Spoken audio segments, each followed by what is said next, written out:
bonsoir et merci de votre fidélité à Canal 3 Bénin. La refonte de la constitution béninoise récemment opérée va enraciner les politiques publiques. Promesse de Orden Aladati, président de la commission des lois à l'Assemblée nationale, et d'autres acteurs politiques de la mouvance aux populations de Godoma. La délégation a tenu hier une séance d'explication des modifications introduites dans la loi fondamentale. Régulation des médias locaux et fondamentaux de la mission de la HAC dans les antennes régionales. Ces questions ont mobilisé les attentions à Boïcon sur initiative de la Haute Autorité de l'audiovisuel et de la communication. L'atelier était adressé aux directeurs régionaux de l'institution. Three Cold Dishes sur les écrans hier à Cotonou pour la toute première fois. L'avant-première du Palais des Congrès est la dernière d'une série de 3 qui lance officiellement le film d'action panafricain réalisé en bonne partie au Bénin. Une délégation parlementaire est descendue dans quelques arrondissements de l'Atlantique pour échanger avec les populations au sujet de la nouvelle loi constitutionnelle votée le 14 novembre dernier à Soava, à Bomé-Calavi et autres. Les modifications apportées à la loi fondamentale du Bénin ont été expliquées. L'exercice a eu lieu également à Godoma, une étape clé de cette tournée de vulgarisation menée par des députés, de même que plusieurs autorités communales et locales. Reportage. Au premier rang de cette opération de vulgarisation de la nouvelle constitution, Orden Aladati, président de la commission des lois de l'Assemblée nationale. À ses côtés, d'autres parlementaires, le ministre de la Santé, le préfet de l'Atlantique et plusieurs élus locaux. Ici, à Godomé, ils expliquent point par point les nouvelles modifications apportées à la Constitution ainsi que les mobiles de sa révision. Un acte qui alimente les débats et engendre des interrogations au sein de la population.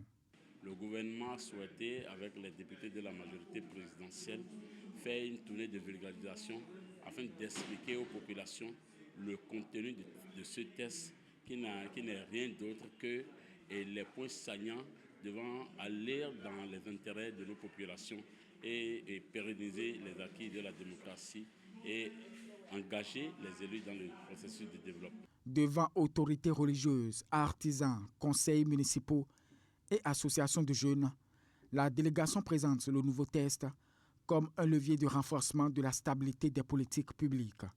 Un discours auquel adhèrent les participants. Selon moi, c'est déjà une très belle chose. Moi, déjà, le Sénat, c'est quelque chose que j'entends déjà dans plein de pays, surtout les pays anglophones. Donc, c'est une très bonne initiative, selon moi. J'ai retenu les nouvelles lois qui sont votées tout récemment. Et j'ai aimé vraiment le développement du ministre et ses collaborateurs. Avec les vendeurs d'illusions, la population avait peur. Et avec cette sensibilisation d'aujourd'hui, je crois que la population saura quoi dire. Donc, à leur tour maintenant, d'aller sensibiliser les autres pour ceux qui sont venus écouter ici. Je dis d'abord merci au président Patrice Talon pour tout ce qu'il a fait pour ce pays.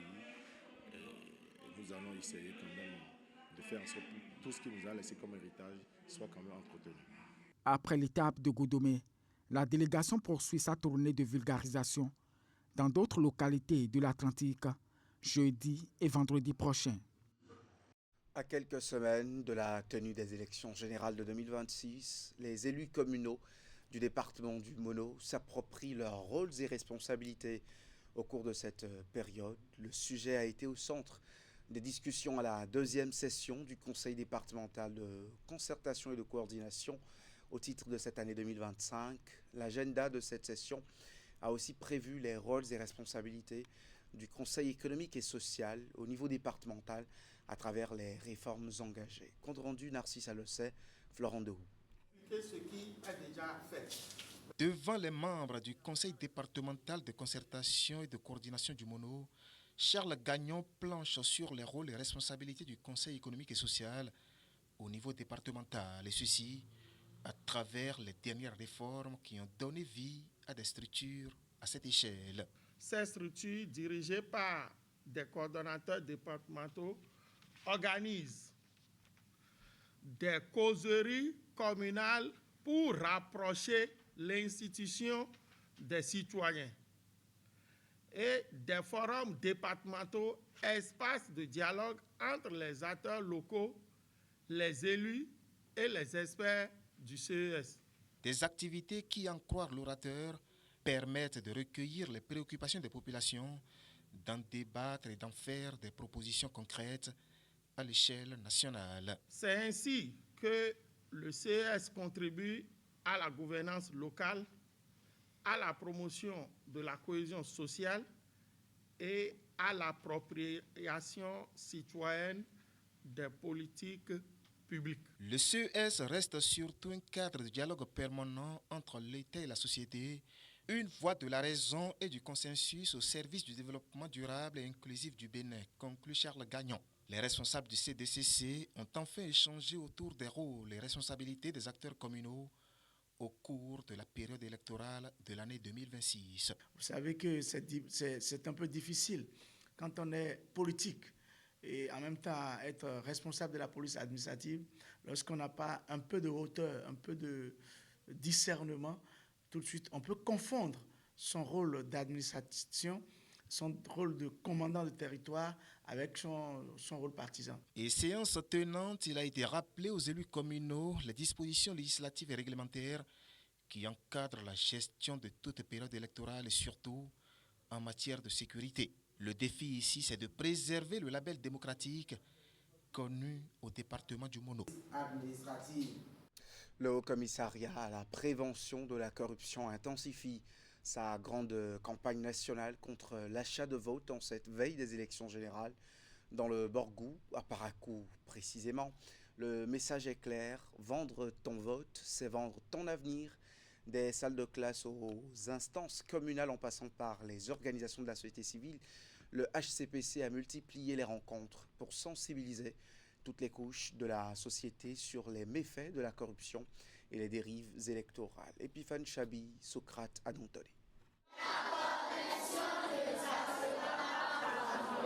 C'est à travers ce slogan que les personnes ciblées dans le cadre de cette tournée de sensibilisation du Haut Commissariat à la prévention de la corruption se sont engagées à dire non à la corruption et les fraudes électorales. Vendre ton vote, c'est vendre ton avenir. C'est le thème central autour duquel le HCPC compte arriver à son objectif, celui de protéger l'intégrité du processus électoral en cours.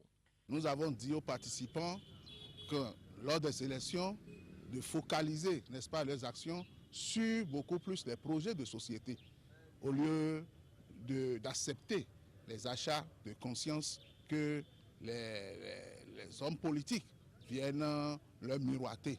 Parce que c'est des projets, c'est à partir des projets de société que la base peut comprendre ce que l'élu ou le candidat pense réellement faire pour cette communauté, ce village, cette commune. Dans les écoles, mais aussi dans la salle de réunion de la mairie de Parakou, le discours est d'abord tourné vers les méfaits de la corruption en général, mais aussi sur les fraudes électorales en période électorale de façon particulière. Apprenants, enseignants, société civile, femmes jeunes, artisans, leaders religieux et élus communaux, tous ont été mobilisés pour comprendre les risques et s'engager contre les dérives électorales. Après cette sensibilisation-là, les enfants eux-mêmes, ils ont dit beaucoup de choses par rapport à la corruption, entre eux-mêmes, les tricheries, ils ont parlé aussi des valeurs morales. Je pense bien que ça va beaucoup corriger à la base, chez les enfants et chez nous aussi. En tant que chef quartier, d'abord, nous allons emboîter le pas au niveau de la base.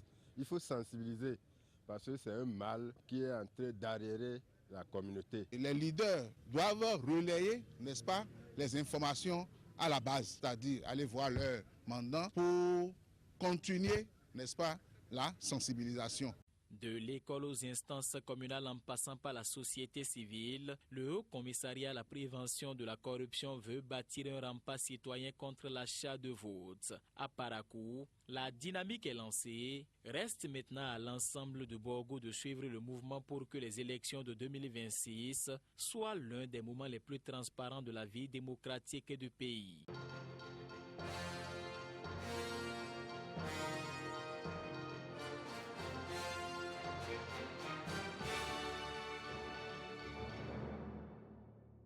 La haute autorité de l'audiovisuel et de la communication outille ses directeurs régionaux pour la réussite de leur mission. La rencontre a été tenue à Boïcon dans le cadre du renforcement des compétences et capacités de ses bras opérationnels de l'institution de régulation dans les antennes régionales.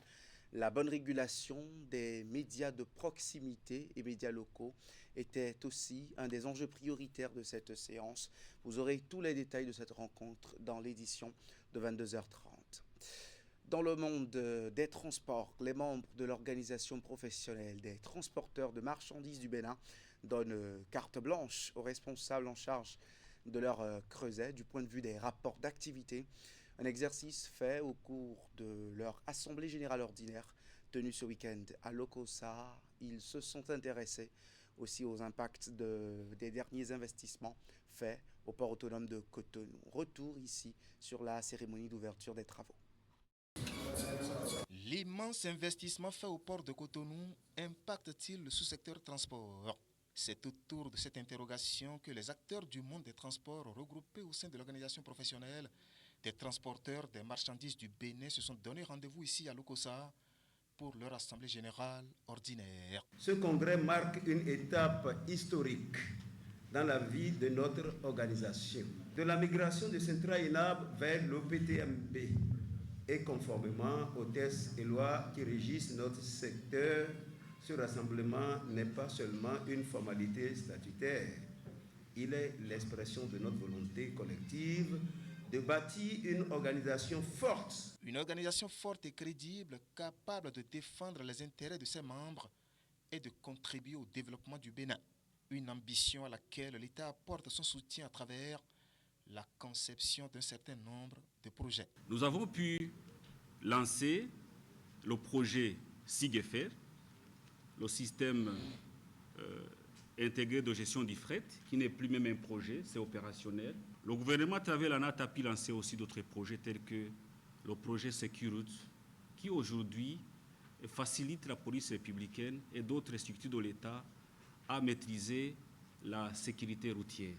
La coopération belge, qui fait partie des soutiens de l'OPTMB, prévoit bien d'autres actions à travers Enabel. Nous avons encore devant nous des chantiers d'amélioration pour le secteur du transport, et notamment un appui à la protection sociale et au dialogue social en direction des syndicats des transporteurs et des chauffeurs poids lourds, que nous avons initié il y a peu pour le premier et que nous pourrons initier à partir du début du mois de janvier pour le second. À la tête de ce creuset, la gestion des responsables a été applaudie par les membres qui ont validé le rapport d'activité tout comme le rapport financier. Notre force réside dans notre unité et notre capacité à travailler main dans la main. Nous devons donc nous engager à moderniser notre pratique, à renforcer la discipline professionnelle et à défendre nos droits dans le respect des lois et règlements. La survie de notre sous-secteur passe par là, conclut El Hadj Rabiou Garba. Le transport des marchandises relie surtout les producteurs au marché et les commerçants aux consommateurs. À l'école maintenant, les meilleurs écoliers au certificat d'études primaires CEP 2025 ont été honorés à l'école normale des instituteurs de Djougou. La cérémonie de récompense de ces meilleurs apprenants, présidée par Aliou Akanda Oloua, a également été l'occasion de saluer les efforts louables des enseignants ayant œuvré à l'obtention de ces résultats. Abdou Sabi Idrissou nous fait le point. Ensuite, Zounon Sidi Fifame, EPP Amitié. La promotion de l'excellence en milieu scolaire préoccupe le ministre des Enseignements maternels et primaires. À travers cette cérémonie sobre mais empreinte de solennité, il reconnaît et salue les écoliers ayant réalisé des performances remarquables au CEP 2025. Ce jour restera gravé dans nos mémoires.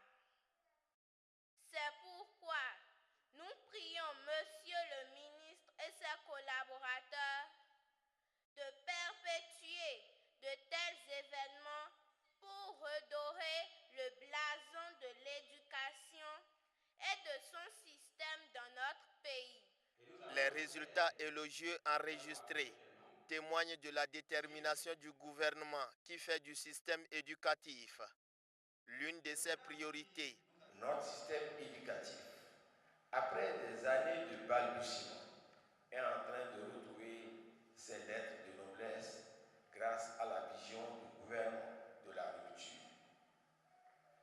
De doter de ce secteur des enseignements maternels et primaires des axes stratégiques ayant facilité l'accès, la rétention et la qualité de l'offre éducative.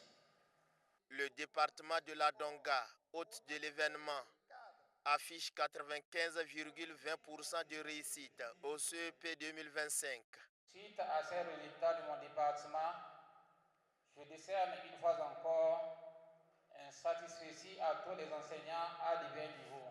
À vous, mes chers lauréats et lauréates, je vous exhorte toujours au travail bien fait. Sachez donc que vous êtes en train de vous préparer pour un avenir meilleur. Des tableaux d'honneur et des lettres de félicitations sont remis aux enseignants les plus méritants. Nous réaffirmons notre engagement à œuvrer avec loyauté et dévouement pour la réussite de chaque enfant. Les lauréats, désormais entrés dans la caste des excellents, proviennent du Borgou, de la Libori, de la Takora et de la Donga. La première édition du Business Intelligence Summit BIS Nati 2025 prend fin. Pendant 5 jours, les 22 jeunes porteurs de projets ont bénéficié d'un accompagnement rigoureux à travers des ateliers pratiques. Ils ont aussi eu droit à un concours de pitch suivi d'immersion dans l'univers des entreprises de la place, initiative qui s'est tenue grâce à l'expertise de Women Rising International au cours de la soirée de gala qui a rassemblé autorités à divers niveaux, partenaires et les récipiendaires. Les meilleurs porteurs de projets ont été distingués. Alassane Harouna. Une soirée de gala pour couronner en beauté les 5 jours d'efforts fournis dans la discipline et dans l'esprit de créativité par ces 22 jeunes porteurs de projets préalablement sélectionnés dans l'Atakora.